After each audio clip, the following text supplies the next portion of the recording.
Samantha Fulnecki is a junior at OU. She says when she submitted an essay reacting to an article for her psychology class, she got a 0. The graduate instructor, who is transgender, was the one grading it. They called it offensive and said it lacked empirical evidence. I gave my opinion, and not just my opinion, but that's like the Bible says that God created male and female, and anything that's not from God or glorifying to God is glorifying to the enemy. Here are excerpts of the essay. She says, society pushing the lie of multiple genders is demonic and believes it's against God's will. She was supposed to be graded on whether there was an understanding of the article, whether it was a clear reaction, and whether the main ideas were organized in a coherent discussion. She got a 0 out of 25 points and filed a complaint against OU, claiming her religious freedom was violated. That instructor's been put on administrative leave. Now, did she deserve a 0? I don't think so. Did she deserve for the paper to be called offensive?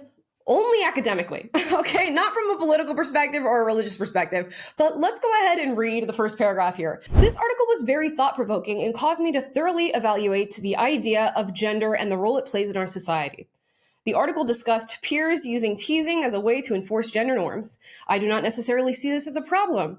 God made male and female and made us differently from each other on purpose and for a purpose.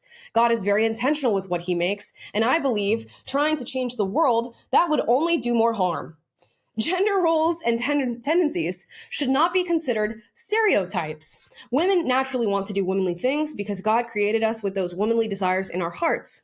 The same goes for men. God created men in the image of his courage and strength, and he created women in the image of his beauty. He intentionally created women differently than men, and we should live our lives with that in mind. That's paragraph 1 of this essay. Given that this is a junior in college who is meant to be responding to an article, citing research, citing studies, and yes, bringing out, outside citations in order to back her claim, has she done any of that so far? No. So did she deserve a high grade on this paper? Hell no. Hell no. She deserves to be held back.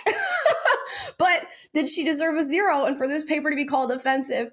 No. She at one point calls a lot of the practices that probably this professor is engaging in demonic. I could see a professor maybe having a knee-jerk reaction, throwing a 0 on this paper and moving about their day. And now it's come back to bite them in the ass because she is citing discrimination on the basis of religion. And it seems like she may have some ground for that, given that the professor did actually write that her writing was offensive.